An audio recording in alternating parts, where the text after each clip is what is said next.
네, 오늘 10분 메시지 24번째 나갑니다. 제목을 완전한 구원이라고 했어요. 자, 우리가 구원을 모르는 사람은 하나도 없죠. 지금까지 복음을 계속 들어왔으니까.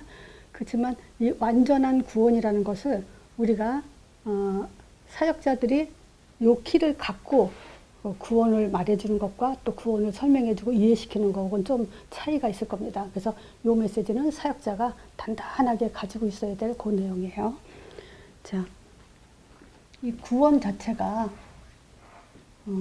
완전하죠. 왜냐? 하나님이 창세 전부터 계획해 놓으신 거니까. 그죠? 구원이 왜 완전합니까? 창세 전부터 계획한 거니까. 그럼 이 창세 전부터 계획한 그 하나님은 모든 주권자이면서 모든 책임이 다 하나님에 있다는 거죠. 창세 전부터. 우리가 존재하기 전부터 계획해 놓은 거니까. 자, 그러면 창세 전에 우리가 무엇이 있었는가 좀 살펴볼 필요가 있죠. 자, 천사가 타락했죠. 영계에서 벌어진 일이에요. 이 천사가 이제 타락함으로 인해서 이제 하늘에서 쫓겨났죠. 자, 그리고 하나님은 아셨어요. 이 선악과 범죄가 있을 거라는 거 하나님은 예상하셨죠. 어떻게 예상하셨을까요? 인간을 창조할 때 지정의 요구를 있도록 창조하셨기 때문에 그래요. 자, 이걸 가지고 뭐라 하냐? 또 자유의지라고도 해요. 저 같은 경우는 이 생각이란 단어로 이걸 다 포함시키기도 하죠. 자, 그러니까 우리 며느리가 아기를 낳지만 그 아기가 그 스스로 이 지시 능력을 갖고 있잖아요.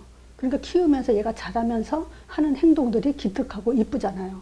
그러니까 이런 생각을 지정이 또 그 자유의지 이런 거를 인간에게 부여하신 거예요. 그래서 한마디로 말하면 인간에 대한 이런 기능이 있도록 창조하셨기 때문에 선악과 범죄할 수 있다는 거죠. 자유의지가 있기 때문에 생각이 있기 때문에 선악과 먹을 수도 있다는 걸 아시고 뭘 하셨냐면 구원의 길을 열어놓으신 거예요. 계획해 놓으시고 열어놓으신 거예요. 즉 창세기 3장 15절을 이걸 작정하신 거죠. 이랬을 때 제가 영세 전에 이 에베소서 1장 4절에 보면요. 영세 전이란 말을 해요. 영세 전에 이걸 가지고 사람들이 주로 어떻게 해석을 하냐면요. 우리가 전도할 때 저는 그걸 직접 들었어요. 전도하는 사람이 뭐라 하냐면 하나님이 당신을 영세 전부터 작정하고 계셨습니다. 영세 전부터 당신을 준비하셨습니다. 택하셨습니다. 이 택하셨습니다라는 말을 하더라고요. 근데 이 말은 사실상 이 말 뜻이 아니에요. 이거는 해석을 지금 잘못하고 있는 거예요. 우리가 전도할 때는요, 그 사람을 택하지 않을 수도 있는 거잖아요, 사실. 근데 그 사람을 택했다는 거 뭐 듣기 좋으라고 이제 우리가 전도할 때 말은 하지만 실제 사역자들은 그걸 갖고 있어야 돼요. 그 사람을 영세 전에 구원주기로 작정한 게 아니라 창세 전부터 당신을 구원하기로 하나님이 구원의 길을 열어놓으셨습니다. 라는 말이 더 정확한 해석이에요. 그래서 이런 것들을 갖고 있으라는 거죠. 자, 영세 전에. 그래서 하나를 더 예를 들 게 뭐가 있냐면요. 지금 어떤 분이 이런 얘기를 하죠. 하나님이 자기 남편을 하나님이 주신 짝이다. 이렇게 강조하는 사람이 있어요. 자기 남편은 하나님이 주신 짝이기 때문에 절대 버릴 수 없다. 뭐 물론 이혼하라는 얘기는 아니죠. 근데 마가복음 10장에 보면은 예수님이 베레아에 전도하러 다니실 때 바리새인들이 예수님한테 물어봐요. 남자가 아무 연고도 없이 여자를 버리는 게 옳습니까? 그랬을 때 예수님이 그래요. 모세가 뭐라고 기록했냐? 구약을 가지고 야 모세는 그럼 뭐라고 얘기했냐? 그랬더니 이혼증서 써주라고 했다고. 그랬더니 예수님이 그때는 상황이 너무 악했기 때문에 그렇게 얘기했다. 이런 얘기를 해요. 그러면서 하신 말씀이 뭐냐면 사람이 창조시로부터 남자와 여자를 만들었지 않냐? 그럼 이 남자 여자를 왜 만들었냐? 한 가정을 이루고 그렇게 살도록 했다. 말하자면 요거는 결혼이라는 제도, 가정이라는 시스템, 요거를 그 하나님이 만들어 놓으셨기 때문에 사람들 입장에서 살기 싫다 좋다 이혼하자 말자 이렇게 좌지우지하는 게 아니라고 얘기하는 거지. 지금 현재 자기 남편을 하나님 주신 짝이다 이렇게 해석하는 건 옳지 않다는 거예요. 그럼 창세기 6장 보세요. 사람들이 자기 모양 좋은 대로 결혼했지만 네피림 시대가 일어나고 홍수 사건이 일어나잖아요. 하나님의 가정은 언약의 가정을 하나님 아는 가정으로 그렇게 시스템화 하도록 하셨다는 거지. 지금 내 남편 하나님 주신 거야 이런 식으로 갖다 붙이지 말라는 거죠. 그래서 요거는 이제 잠깐 예를 들었는데, 우리가 이런 부분을 좀 알고 사역을 하신다면 많은 설명에 도움이 될 거예요. 그래서 영세 전에 이 말은 구원의 길을 열어놓으시고 이 말 뜻이죠. 자, 구원의 근거가 뭘까요? 자, 구원의 근거는 우리 인간은 하나님의 형상대로 창조됐다는 거예요. 자, 그래서 하나님과 함께하는 존재, 인도 속에 살면서 응답받는 존재로 그렇게 창조하신 거예요. 그래서 이 기능이 필요한 거예요. 하나님 형상의 지정의가 왜 필요하냐? 하나님의 지정의를 가지고 생각 또는 자기 의지를 가지고 하나님과 함께 하도록, 그리고 인도 속에 살도록, 그리고 응답받는 삶을 살도록 그렇게 창조됐어요. 그런데 이제 문제가 터졌죠. 자, 이 문제는 선악과 사건이죠. 자, 근데 이 선악과 사건의 첫 번째는 우리가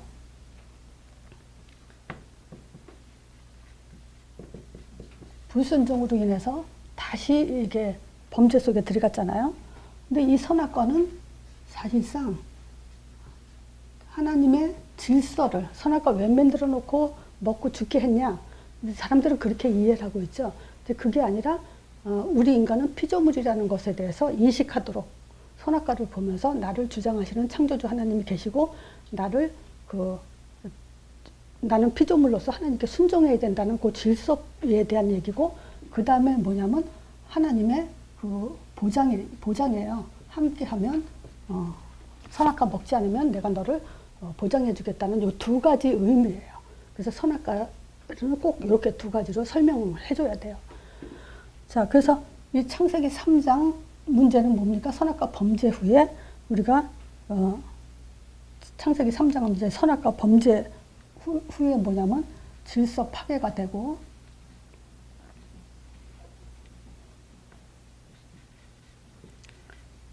그래서 이제 하나님과 단절됐죠. 함께 될 존재가. 그래서 그것이 바로 죄고, 우리는 하나님 떠나는 그 순간에 이제 사단의 존재에 종속돼 있죠. 자, 그래서 하나님 주신 해답이 창세기 3장 15절이에요. 여인의 후손이 뱀의 머리에 상한다. 즉 하나님은 요걸 기르고 우리에게 답을 주신 거죠. 자, 그래서 창세기 3장 15절은 뭡니까? 여인의 후손, 즉 하나님의 아들이란 얘기죠. 그래서 너는 그 발꿈치를 상하게 한다. 십자가 사건이죠. 그리고 그 여인의 후손은 내 머리를 상하게 한다. 이것이 무슨 사건이냐면 이제 그 부활을 통해서 이제 사망권을 깨트린 사건. 자, 이게 바로 예수님을 얘기하는 거고 그리스도 사역을 말하는 것이 우리 인생의 해답으로 주신 거예요. 그래서 이 사역 때문에 우리에게 오는 것이 뭐냐면 성령에 대한 거예요. 그러니까 이게 지금 창세기 3장 15절은 구약에 범죄하자마자 하나님이 주신 답이므로 이 창세기 3장 15절은 우리에게 뭘 갖다 주냐면요. 오늘 본문 고린도전서 3장 16절이요. 성령 내주. 요 결론을 가지고 창세 전부터 바로 이걸 계획했기 때문에 완전한 거다. 그래서 하나님의 구원이 완전한 거다라고 말할 때는 이제 여기를 바라보면서 이해가 돼야 돼요. 자, 이 성령 내주는 이제 사도행전 2장 1절에서 4절에 오순절날 우리에게 바람같이 불같이 구원을 완성하신 성령을 말하는 거고, 더 이상 구원을 위해서 하실 일이 없는 계시의 완성이고, 우리에게 더 좋은 것, 완벽한 걸 줄 것이 없을 정도로 응답이 완벽하게 우리에게 이루어진 거예요. 그래서 이걸 가지고 히브리서 11장 39절에서 40절에 보면 히브리서 기자가 이런 말을 하죠. 이 사람들이 그러면 뭐냐, 히브리서 11장은 믿음장이라 하죠. 믿음의 조상들의 어떤 고통을 받았는지 쭉 기록하면서 이 사람들이 그래도 믿음을 지켰다라는 걸 얘기해요. 그러나 이 사람들이 약속은 받지 못했다. 믿음으로 구원받았지만 약속을 받지 못했는데 우리는 이들보다 더 좋은 것. 그래서 이 성령을 받은 우리가 아니면 저희를 온전함을 이루지 못하게 하려 하십니다. 그래서 우리가 더 성령을 받았기 때문에 구원을 더 온전하게 이뤘다. 이 성령이에요. 그래서 이 성령 내주가 우리에게 완전한 구원을 설명을 하는 거예요. 다시 말씀드리면요. 완전한 구원이 뭐냐. 우리가 물론 이 메시지는 우리 사역자들이 담아 갖고 있어야 되기도 하고, 그 사람, 구원받은 자들에게 완전한 구원을 설명도 해줘야 돼요. 자, 구원이 완전하다는 것은 뭐냐. 창세 전에 우리에게 구원의 길을 열어놨다는 거예요. 그게 완전한 구원이에요. 근데 그 구원의 길은 여인의 후손을 통해서 오순절날 4000년 후에 오실 마가다락방의 성령까지를 계획하셔놓고 바로 우리에게 이제 이 창세기 3장 15절을 말씀하신 거라는 거야. 그래서 사역자들은 창세기 3장 15절 여인의 후손이 뱀의 머리 상한다 했을 때는 오순절날 마가다락방 이말 그 성령까지를 이해하고 있어야 그게 이제 제대로 된 구원을 이해한 거다. 그렇게 볼 수 있어요. 그래서 히브리서 기자가 다시 한번 얘기하지만요. 구약의 인물들은 이 성령을 받지 못했어요. 그렇지만 우리가 받음으로 해서 모두가 다 온전해졌다. 이렇게 말하고 있어요. 그래서 성령 내주, 완전한 구원, 이렇게 이해하셔야 됩니다.